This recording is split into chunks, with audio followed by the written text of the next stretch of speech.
ख़वातीन और हज़रात, आज 16 सितंबर है। स्टॉकहोम स्वीडन से आरिफ कसाना की जानिब से सलाम कबूल कीजिए। इन व्लॉग्स को देखने का और इस चैनल को सब्सक्राइब करने का बहुत शुक्रिया। आज बहुत ही अहम बात आपसे मैं करना चाहूँगा और आप लोगों की राय भी इस हवाले से ज़रूर जानना चाहूँगा। आज 12 रबीउल अव्वल है और नबी अकरम सल्लल्लाहु अलैहि वसल्लम की विलादत बासआदत का दिन है। पूरी दुनिया में इस हवाले से तकरीबात हो रही हैं। लोग अपने अपने ज़ौक़ के मुताबिक, अपने अपने फ़हम के मुताबिक जो है वो इस दिन को मनाते हैं। इसको ईद मिलादुन नबी सल्लल्लाहु अलैहि वसल्लम की तकरीब भी कहते हैं।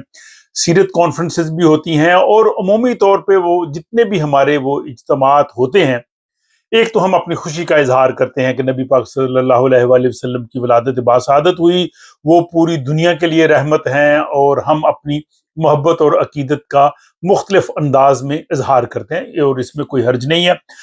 दूसरी जो हमारी महाफल होती हैं उनमें हम नबी अकरम सल्लल्लाहु अलैहि वसल्लम की शान बयान करते हैं, उनके औसाफ बयान करते हैं और उसमें भी हमारा ये होता है कि हम अपनी मोहब्बत का इजहार करें और उसको हम अपने लिए सवाब का जरिया समझते हैं। और ये भी जो है वो बहुत अच्छे और अहसन जो है वो कदम है और इस तरह की तकरीबात ज़रूर होनी चाहिए। लेकिन सोचने का मुकाम ये है कि क्या सिर्फ रबीउल अव्वल का या ईद मिलादुन नबी सल्लल्लाहु अलैहि वसल्लम का या नबी अकरम सल्लल्लाहु अलैहि वसल्लम से मोहब्बत का बस यही तकाजा है कि बस ऐसी तकरीबात मुनक्कद कर दी जाएं, जुलूस निकाल दिए जाएं, जलसे कर लिए जाएं और वहाँ हमारे इज्तिमात में हम उनकी जो शान बयान करें, वहाँ पे दुरूद व सलाम पढ़ें, नाते पढ़ें।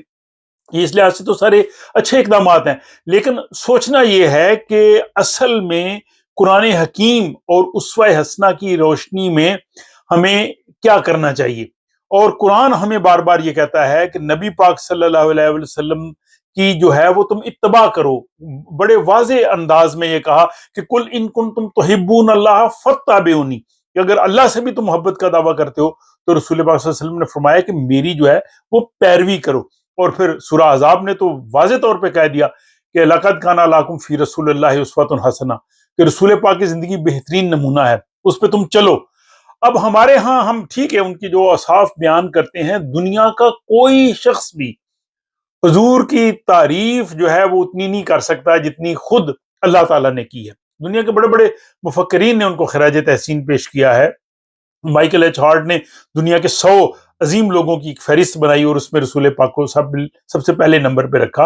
और बेशुमार गैर मुस्लिम जो मुफक्किरीन हैं उन्होंने भी उनको खराज अकीदत पेश किया कि उन्होंने दुनिया में एक इनकलाब लेके आए। महकूम जो तबका था, गुलाम थे, खवातीन थी, उनको जो है वो उन्होंने हकूक दिए, सूद के निज़ाम को ख़त्म किया, मजहबी पेशवाइयत को ख़त्म किया, कैपिटलिज्म को ख़त्म किया और वहाँ मलूकियत को ख़त्म किया। ये सारी बड़ी चीज़ें हैं जो रसूल पाक सल्लल्लाहु अलैहि वसल्लम की जो आमद से और उनके इनकलाब से वाबस्ता है।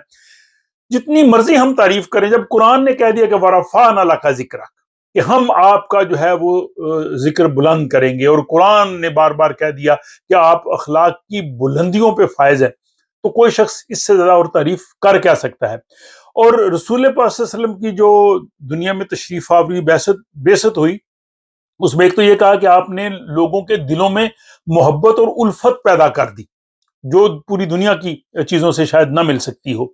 और फिर कहा कि रसूल ने कि मैं मुअल्लिम अखलाक हूँ, और कुरान ने भी कहा कि वइन्नका लअला खुलुक़ नज़ीम, आप अखलाक की जो है वो बुलंद तरीन मुकाम पे फायज हैं। आज हमें ये जायजा लेना है दोनों चीजों का कि रसूल पाक तो आए थे, उल्फत और मोहब्बत लोगों में पैदा होगी, और उसमें कहा जी के जो मोमिन जो हैं वो आपस में जो है वो शीरो शकर हैं, उसमें जो है वो भाई भाई बन गए। और दूसरा, अरब के मुआशरे की हम कहते हैं कि रसूल पाक की आमद से पहले वहां पे अखलाकी पस्ती थी और इतनी बुराइयां थी। आज हमें ये जायजा लेना है कि जो बुराइयां उस वक्त उन अरबों में थी, क्या वो हमारे यहाँ नहीं है, हमारे मुआशरे में नहीं है। और आज हम नबी पाक सल्लल्लाहु अलैहि वसल्लम से मोहब्बत का जब दावा करते हैं तो हम अपने अमल को उसमें क्यों नहीं देखते, हम ये क्यों नहीं सोचते जो हम कर रहे हैं, अगर इन चीजों का रसूल पाक सल्लल्लाहु अलैहि वसल्लम को सारा बताया जाए या हम उनके सामने कल को जाएं तो हमारी क्या हालत होगी। बदकिस्मती ये है कि हम यूरोप में हम रहते हैं, और यूरोप में रहने के बावजूद हमारे सब लोग ये एतराफ करते हैं कि वेस्टर्न जो लोग हैं وہ اخلاقی لحاظ سے ہم سے بہتر ہیں، وہ جھوٹ نہیں بولتے، وعدہ خلافی نہیں کرتے، کسی کو تکلیف نہیں پہنچاتے، کسی کا حق نہیں مارتے، خواتین کے ساتھ اس طرح برا سلوک نہیں کیا جاتا، ماتحتوں کے ساتھ وہ برا سلوک نہیں کرتے۔ اور ہم مسلمان ہونے کے دعوے دار جو ہیں وہ ان ساری جو ہے وہ خرابیاں اور ساری وہ جو برائیاں ہم میں موجود ہیں آج بھی اسی طرح سے موجود ہیں۔ تو آج کا جو دن ہے نبی پاک صلی اللہ علیہ وآلہ وسلم کی ولادت کا جو دن ہے، اس دن ہمیں یہ ضرور سوچنا ہے، اور یہی سوال میں آپ سے یہ کرنا چاہوں گا کہ میلاد النبی صلی اللہ علیہ وآلہ وسلم کو مناتے وقت کیا ہمیں اپنا احتساب نہیں کرنا چاہیے؟ ہمیں اپنے اخلاق کا جو ہے وہ جائزہ نہیں لینا چاہیے؟ ہمیں اپنی جو ذاتی زندگی کی تمام جو ہمارے اعمال ہیں کیا ان کو نہیں دیکھنا چاہیے؟ اور میں یہ سمجھتا ہوں کہ اس وقت سب سے بڑا مسئلہ جو ہے وہ مسلمانوں کا، خواہ وہ پاکستان میں ہو، خواہ یورپ میں ہو، پوری دنیا میں سب سے بڑا ہمارا مسئلہ ہے کہ ہم اخلاقی جو ہے وہ پستی کا شکار ہیں، اور رسول پاک صلی اللہ علیہ وسلم ہمارے لیے معلم اخلاق بن کے آئے تھے۔ تو آج ہمیں اس چیز کا ضرور تھوڑی دیر کے لیے، میلاد النبی منانے کا بہترین طریقہ میں سمجھتا ہوں یہی ہے کہ ہم تھوڑی دیر کے لیے ضرور سوچیں کہ جو پیغام رسول پاک لے کے آئے تھے ہم اس پہ کس حد تک جو ہے وہ عمل کر رہے ہیں، کیونکہ قرآن حکیم نے سورہ یونس میں یہ کہا ہے کہ یہ جو آپ کو قرآن حکیم ملا ہے یہ اللہ تعالیٰ کی طرف سے بہت بڑی نعمت ہے، اور اس قرآن کو ملنے پر پوری دنیا میں جشن مسرت مناؤ۔ رسول پاک صلی اللہ علیہ وسلم اور قرآن الگ نہیں ہے، آپ مجسم قرآن ہیں۔ حضرت عائشہ کی وہ حدیث ہے کہ آپ نے فرمایا کہ آپ کا جو خلق تھا وہ قرآن تھا، تو آپ جو ہے وہ قرآن کی عملی صورت تھے۔ تو قرآن ملنے پہ جشن مسرت اللہ نے کہا ہے مناؤ، تو رسول پاک کی آمد جو ہے وہ بھی اسی طرح سے جشن مسرت منانے کا تقاضا کرتی ہے، لیکن صرف ہم وہ محافل منعقد کر کے ہم اس اصل چیز کو بھول جاتے ہیں جو قرآن کہتا ہے کہ فَاتَّبِعُونِی، حضور صلی اللہ علیہ وسلم کی اتباع کی جائے۔ اللہ تعالیٰ مجھے اور آپ کو جو ہے وہ اس چیز کی توفیق دے۔ آپ لوگوں کا بہت شکریہ، آپ نے اس ولاگ کو دیکھا، آپ کی رائے کا میں منتظر رہوں گا۔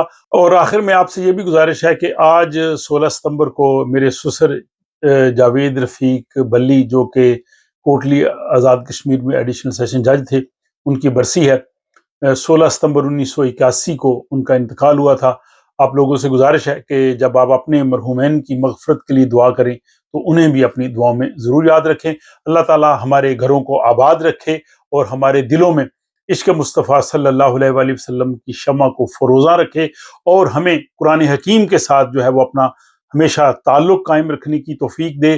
ہم قرآن حکیم کو پڑھیں، غور سے پڑھیں، سمجھیں اور اس پہ عمل کریں، اور اس کے بعد ہم اس اسنا پہ چلتے رہیں۔ یہی ربیع الاول کا پیغام ہے۔